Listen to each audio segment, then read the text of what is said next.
Hello students.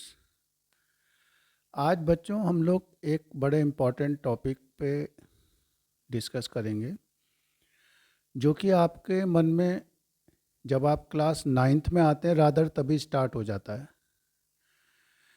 कि हमें करना क्या है।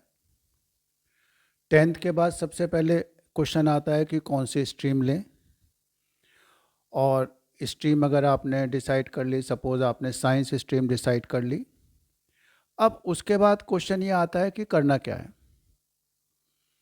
नाउ बहुत से बच्चे अपने इंटरेस्ट के हिसाब से या पीयर प्रेशर या पेरेंट्स की गाइडेंस के वजह से, सपोज उन्होंने पीसीबी ले लिया, तो एक टारगेट फिक्स करते हैं कि हम लोग नीट को ट्राई करेंगे। That's good. उसके लिए एफर्ट शुरू कर देते हैं, कोचिंग लेते हैं, तैयारी करते हैं। या पीसीएम के बच्चे जेडबलई की टारगेट लेके चलते हैं कि हमारे को आईआईटीज़ में या एनआईटीज़ में या अच्छे इंजीनियरिंग कॉलेज में एडमिशन लेना है, तो we have to score good qualifying marks in जेडबलई। अब प्रॉब्लम ये आती है बच्चों कि हर बच्चे का इंटरेस्ट नीट में या जेडबलई में नहीं होता। नंबर वन, बहुत से बच्चे ये भी कहते हैं कि भाई हमारी कैपेबिलिटीज से बाहर है, जो डिफ़िकल्टी लेवल है it's not our cup of tea, ना व्हाट टू डू।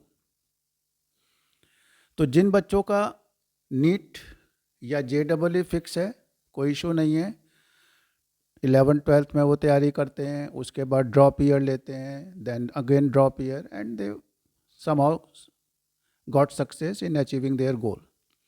लेकिन जिन बच्चों के टारगेट्स में नहीं है, या ऐसे बच्चे जिन्होंने 12th करा, एक साल ड्रॉप करा और नहीं हुआ, तो उनको क्या करना है। या बहुत से बच्चे ये सोचते हैं कि बस हम 12th के संग एक बार अटैम्प्ट करेंगे, हो गया तो ठीक है, नहीं हुआ तो we will be going for plan B. अब वो प्लान बी क्या, कैसे बनना है, क्या बनना है, वो बड़ा इंपॉर्टेंट हो जाता है। बच्चों आज के टाइम में ना, एक तो स्किल्स ऐसी होती हैं कि जो हमारे अंदर ना नेचुरल होती हैं, बाय बॉर्न होती हैं। लाइक बहुत से बच्चों का कम्युनिकेशन स्किल बहुत अच्छा होता है, they are good communicators. Language पे कमांड अच्छा होता है, वोकैब अच्छी होती है, उनके लिए फील्ड्स अलग तरीके के खुल जाते हैं। बहुत से बच्चों की एनालिटिकल स्किल्स बहुत अच्छी होती हैं, मैथमेटिकल एनालिसिस और एनी सिचुएशन एनालिसिस, वो बहुत अच्छी स्किल्स कर पाते हैं, उनके लिए एक अलग सेट ऑफ लाइंस खुलती हैं। बहुत से बच्चे प्लानिंग और इम्प्लीमेंटेशन में बड़े अच्छे होते हैं, they are very good planner, और जो वो प्लान करते हैं उसको इम्प्लीमेंट भी कर लेते हैं, तो उनके लिए एक अलग सेट ऑफ लाइंस ओपन हो जाती हैं। ये स्किल्स ऐसी होती हैं जो आप में बाय बर्थ हैं, आपको इनहेरेंट मिली हैं। लेकिन बच्चों इसके अलावा, अब जैसे मान लीजिए जिसकी कम्युनिकेशन स्किल अच्छी है, now he is a fit candidate for marketing jobs, he could go for BBA MBA किसी भी स्ट्रीम से जाके, और मार्केटिंग के लिए he is the most suitable person. Analytical skills अगर आपकी अच्छी है, आप बहुत अच्छे प्रॉब्लम सॉल्विंग, क्विज सॉल्विंग्स हैं, then banking jobs, all sorts of जिसमें एनालिसिस ज़्यादा है, डेटा ऑपरेटर्स, ये सारे जॉब्स आपके लिए बहुत अच्छे बन जाते हैं, इस कैरियर को आप ऑप्ट कर सकते हो। Those who are good planner, good implementer, again they can go for different fields like defense services, paramilitary forces, where these sorts of skills are required. Even in corporate sectors, planners are required who can have the corporate planning. लेकिन बच्चों इन सब के अलावा ना कुछ skills ऐसी होती हैं जो कि हमारे को एक्वायर करनी पड़ती हैं। आपने देखा होगा आजकल सीबीएसई भी स्किल सब्जेक्ट्स पे बहुत फोकस कर रहा है। आपने पीसीएम पढ़ लिया, इंग्लिश पढ़ लिया, दैट्स गुड, बट मार्केट में चाहे वो गवर्नमेंट जॉब्स हों, चाहे वो कॉर्पोरेट सेक्टर की जॉब्स हों, जो डिमांड है वो स्किल्स की है। आप कहीं भी इंटरव्यू देने जाते हैं तो सबसे पहला क्वेश्चन ये होता है कि विच स्किल्स डू यू पोजेस। अब चाहे वो आपके कंप्यूटर स्किल्स हों, चाहे वो आपकी एनालिसिस स्किल्स हों, चाहे वो आपकी योगा हो, बहुत से बच्चों में म्यूज़िक की स्किल्स के कोर्स करते हैं, बहुत से मार्केटिंग में कोर्स करते हैं। सीबीएसई ने बहुत सारे स्किल सब्जेक्ट्स आजकल खोले हुए हैं जो day by day her school में आते जा रहे हैं। बैंकिंग हो गया, ब्यूटी एंड वेलनेस हो गया, मेडिकल डायग्नोस्टिक हो गया, डेटा साइंस हो गया, ये सारे स्किल्स हैं जो सीबीएसई 11-12 के बेसिस से स्टार्ट कर देता है आपको सिखाना। इनमें से कोई सी भी स्किल्स जो आपको अपील करे उसमें आप ऑप्ट कर सकते हैं।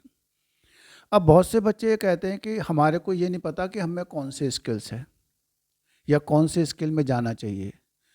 तो बच्चों, जो चीज़ आपको करके आप एक बार इनके वीडियो देखें, ऑनलाइन ट्राई करें या कुछ आप इनके आर्टिकल्स पढ़ के देखें, जो आपको अच्छा लगे, अपील करे, उसको आप ऑप्ट कर सकते हैं। और अगर आपको मान लीजिए स्कूल लेवल पे स्किल्स सब्जेक्ट्स इस तरह के नहीं मिल पा रहे हैं तो कोई इशू नहीं है, आप कॉलेज लेवल पे ऐसे कॉलेजेस को ट्राई करिए जिसमें कि इन स्किल्स की पढ़ाई होती हो। उसके लिए बेसिक स्किल्स आप ले सकते हैं। अब जैसे इस समय कंप्यूटर के स्किल्स, ज़रूरी नहीं है कि आप बीटेक सीएस ही करें, आप एडवांस कंप्यूटर स्किल्स आपने 11-12 में सीएस या आईटी लिया, आईपी लिया, उसके बाद आप एडवांस कंप्यूटर स्किल्स को लर्न कर सकते हैं। जैसे आपका प्रोग्रामिंग हो गया, एनिमेशन हो गया, ग्राफिक डिज़ाइन हो गया, डेटा एनालिसिस हो गया, साइबर सिक्योरिटी हो गया, there are an number of skills जिसमें आप बिना बीटेक के भी जॉब्स के लिए आपके डोर्स ओपन हो जाते हैं। बिजनेस एडमिनिस्ट्रेशन है, अगर 11-12 में स्कूल में नहीं मिल रहा, कोई इशू नहीं है, आप सिंपल सब्जेक्ट से 11-12 करिए, then you go for business administration. Fashion studies हैं, ये सारे स्किल सब्जेक्ट्स हैं जो सीबीएसई 11-12 में बहुत से स्कूल्स में स्टार्ट हो रहे हैं या हो चुके हैं। तो उसके बेसिस पे आपके लाइंस काफ़ी ओपन हो जाती हैं। बायो वाले बच्चों को सबको क्या लगता है कि we have to do MBBS. Okay, अगर आपका सिलेक्शन हो रहा है इट्स वेल एंड गुड, नहीं हो रहा, आपने ड्रॉप लिया, 2 साल ड्रॉप लिया, फिर भी नहीं हुआ, बजटरी प्रॉब्लम्स आती हैं, पेरेंट्स के पास इतना बजट नहीं है, then what we can do, you can go for microbiology, you can go for pharmacy, BSc in pharmacy, BSc in microbiology, you can go for biochemistry, biotechnology, physiotherapy, radiology, BSc MSc radiology में जिनकी jobs की इतनी demand होती है, ये skills ऐसे हैं biology field के जिनके स्टूडेंट्स की डिमांड हमेशा हॉस्पिटल्स में, डिफरेंट डायग्नोस्टिक सेंटर्स में रहती है। तो ज़रूरी नहीं है बच्चों कि अगर आपने पीसीबी ले लिया और नीट आपने ट्राई करा और नीट नहीं हुआ, then that is end of the road, not at all. आपके लिए बहुत सारी लाइंस खुल जाती हैं जिसको कि आप ट्राई कर सकते हैं। तो मेरा यही आपको सजेशन है कि आप जो भी पढ़ाई कर रहे हैं 12th के बाद, उसके बाद कोई ना कोई स्किल एक्वायर करें। आप देख रहे हैं आजकल कॉर्पोरेट सेक्टर में भी या गवर्नमेंट जॉब्स में भी इंटरव्यू प्रोसेस होता है जहाँ पर आपके क्या स्किल्स देखी जा रही है, कम्युनिकेशन स्किल देखी जा रही हैं, आपकी लीडरशिप, ग्रुप डिस्कशन होता है, वहाँ पर आपकी लीडरशिप स्किल, टीम स्किल्स देखी जाती हैं, कैसे आप टीम के संग वर्क कर सकते हैं। और कॉर्पोरेट में तो सब जगह होने लगा है, चाहे वो आपको ऑनलाइन कॉल करें, चाहे वो आपको ऑफलाइन बुलाएंगे।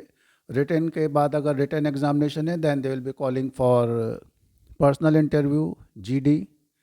तो यहाँ पर आपके डिफरेंट कम्युनिकेशन स्किल्स, आपकी एनालिटिकल थिंकिंग, आपकी प्लानिंग, ये सारी आपकी चेक होती हैं। तो इन सब पे अगर बच्चों आप लोग वर्क करोगे तो कभी भी लाइफ में आपको problem job point of view से नहीं आएगी। That is all my suggestion to all my students in this video. Thank you.